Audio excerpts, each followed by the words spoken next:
Naam, karibu msikilizaji wa Glay Simulizi katika simulizi yako pendwa inayokwenda kwa jina la Gwaride la Mwisho. Anayekusimulia simulizi hii ni mimi Glay Simulizi. Ni kuombe usiache kusubscribe, like, kucomment ili kuwa wa kwanza kupata simulizi zetu kutokea hapa Glay Simulizi, nyumba ya burudani.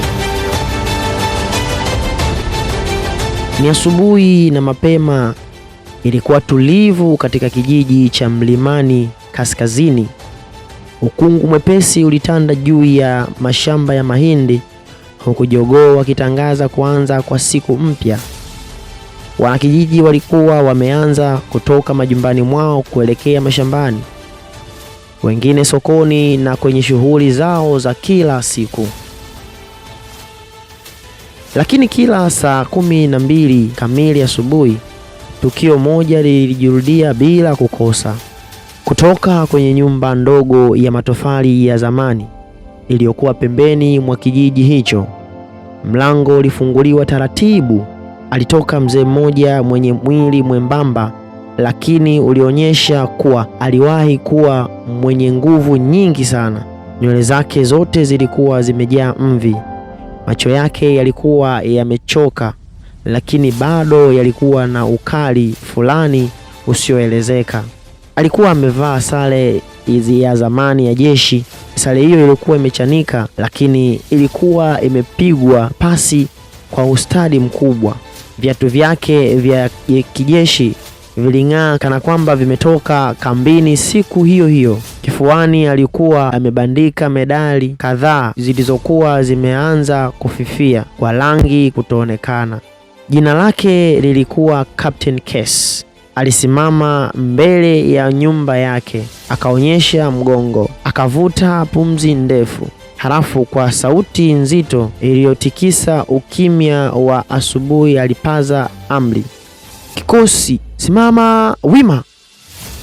Hakukuwa na askari hata mmoja mbele yake. Kulikuwa na upepo pekee uliokuwa ukipeperusha majani, lakini kwake uwanja ule ulikuwa umejaa wanajeshi. Aliyetembea hatua 3 mbele. "Kulia, geuka!" Alisimama. "Mwendo wa haraka, songa!" Kisha akaanza kutembea taratibu, kana kwamba alikuwa analiongoza jeshi kubwa sana. Watu waliokuwa wakipita walimtazama. Baadhi wengine walitikisa vichwa kwa kumsikitikia, wengine walicheka, na watoto wadogo walimfuata nyuma wakimuiga kile kitendo alichokuwa akikifanya. "Kushoto, geuka!" Mmoja wao alipaza sauti, huku wengine wakimcheka kana kwa nguvu. "Kapteni amerudi vitani, anaongea na mizimu." Kicheko kilitanda kila mahali, lakini Kapteni Kesi hakusikia chochote kilichokuwa kikizungumzwa, au labda tuseme akili yake ilikuwa mahali pengine kabisa. Miaka 2 iliyopita Captain Kesi alikuwa amestaafu rasmi kutoka jeshini baada ya kulitumikia taifa kwa zaidi ya miaka 40. Hakuwahi kupenda kuzungumzia alichokifanya akiwa mwanajeshi.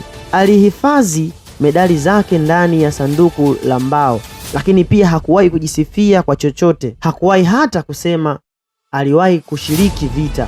Yeye alikuwa ni mtu wa siri na kuficha mambo yake, kama kanuni za jeshi zinavyohitaji kuwa msiri na kutunza siri za kambi. Miezi michache baada ya kurejea kijijini, alianza kubadilika ghafla tu. Aliwasahau watu ambao walikuwa kijijini hapo. Aliweza kutoka nyumbani na pia akasahau anakokwenda. Wakati mwingine aliwaita watoto wa jirani kwa majina ya askari aliyowahi kufanya nao kazi miaka mingi iliyopita. Madaktari waligundua alikuwa na ugonjwa wa Democtian. Polepole kumbukumbu zake za maisha ya sasa zilianza kupotea, lakini kumbukumbu za maisha ya zamani ya kijeshi zilikuwa bado hai kuliko kitu kingine chochote kwenye kichwa chake. Ndiyo maana kila siku aliamka akiamini bado alikuwa kambini. Siku hiyo kijana mmoja mwenye umri wa miaka 20 aliendelea kumtazama kwa mbali sana. Kijana huyo aliitwa Baraka. Tofauti ya vijana wengine, hakumcheka wala hakumdhihaki kwa chochote. Alimtazama kwa mshangao na kwa makini sana, kutaka kujua kwamba kuna kitu gani ambacho kinamsumbua Captain Casey. Kulikuwa na kitu ndani ya macho ya mzee huyo kilichomfanya ashindwe kuondoka haraka. Baada ya gwaride kumalizika, Captain Casey alisimama kimya kwa sekunde kadhaa, kisha akainua mkono wake wa kulia na kupiga saluti kuelekea mti mkubwa wa mvule uliokuwa mbele yake. "Asante kwa ujasiri wenu," alinong'ona kwa sauti ya chini. "Hatukuwapoteza bure." Baraka alisikia maneno hayo, mwili wake ulisisimka. Aliangalia kule mzee alipokuwa anapiga ile saluti. Hakukuwa na mtu wala kitu chochote ambacho alikuwa akizungumza nacho zaidi ya mti, lakini uso wa Captain ulionyesha wazi kwamba alikuwa anaona watu ambao wengine hawawezi kuona kwa macho ya kawaida. Jioni hiyo Baraka alirudi nyumbani na kumuuliza babu yake, "Babu, huyu Captain alikuwa nani?" Babu yake alikaa kimya kwa muda, akaweka chini kikombe cha chai, kisha akazungumza. "Unajua," alisema kwa sauti ya upole, "kuna mashujaa ambao taifa huwapa medali, halafu baada ya miaka michache huwasahau. Captain Casey ni mmoja wao." "Alifanya nini?" Babu akatikisa kichwa.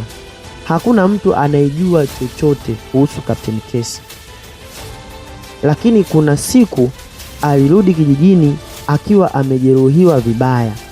Watu walisema aliokoa maisha ya askari wengine kuliko mtu mwingine yoyote. Halafu babu hakuwahi kusimulia kilichotokea. Kwa nini sasa hakusema? Baraka hakulizika na majibu aliyopewa na babu yake. Alihisi kulikuwa na siri nzito iliyokuwa ndani ya Captain Casey, na siri hiyo ilikuwa imefichwa ndani ya macho ya Captain Casey. Kesho yake Baraka alimfuata mzee huyo kwa mbali sana akimtazama. Kapteni alikuwa amebeba mfuko mdogo wa kijeshi mgongoni. Alitembea kuelekea msituni. Hakusema neno. Alifika kwenye kilima kidogo, kisha akasimama, akapiga saluti. "Tumefika salama, Kanali." Baraka alijificha nyuma ya kichaka ili kufuatilia kile ambacho kinaendelea kwa Captain Casey. Kapteni akaanza kuzungumza kana kwamba alikuwa anazungumza na askari pale. "Tuwasubiri wengine, hakuna atakaye baki nyuma. Nitawarudisha nyumbani wote." Machozi yalianza kumtoka. Ghafla akapiga magoti. "Samahani, sikuweza kuwaokoa wote." Baraka alihisi koo lake likikauka mate. Lakini huyu hakuwa mzee kichaa kama watu walivyokuwa wakidhania. Huyu alikuwa mtu aliyebeba mzigo mkubwa moyoni. Hayo yalikuwa ni maneno ya Baraka akizungumza mwenyewe huko akiwa anajiuliza hayo maneno. Aliporudi nyumbani kwake, Baraka alishindwa kulala kabisa. Kila alipofumba macho alimuona Captain Casey akizungumza na askari wasioonekana. Akamuona akilia. Akasikia sauti yake ikisema, "Nitawarudisha nyumbani wote." Baraka aliamua jambo moja. Angetafuta ukweli wote kuhusu maisha ya Captain Casey. Hakujua kwamba uamuzi huo ungefungua ukurasa wa historia ambayo kijiji kizima na hata taifa kilikuwa kimeusahau kwa miongo mingi. Na hakujua pia kwamba ndani ya Casey kulikuwa na sanduku la zamani lililofungwa kwa kufuli ya kutu, sanduku lililohifadhi siri ambazo ingeweza kubadilisha maisha yake milele. Msikilizaji wa Gray Simulizi, na huu ndio mwisho wa sehemu ya kwanza ya simulizi yetu hii inayokwenda kwa jina la Gwaride la Mwisho. Nikuombe usiache kufuatilia mwendelezo wa simulizi hii, lakini pia usiache kusubscribe, kulike na kucomment ili uwe wa kwanza kupata mwendelezo wa simulizi zetu kutokea hapa Gray Simulizi.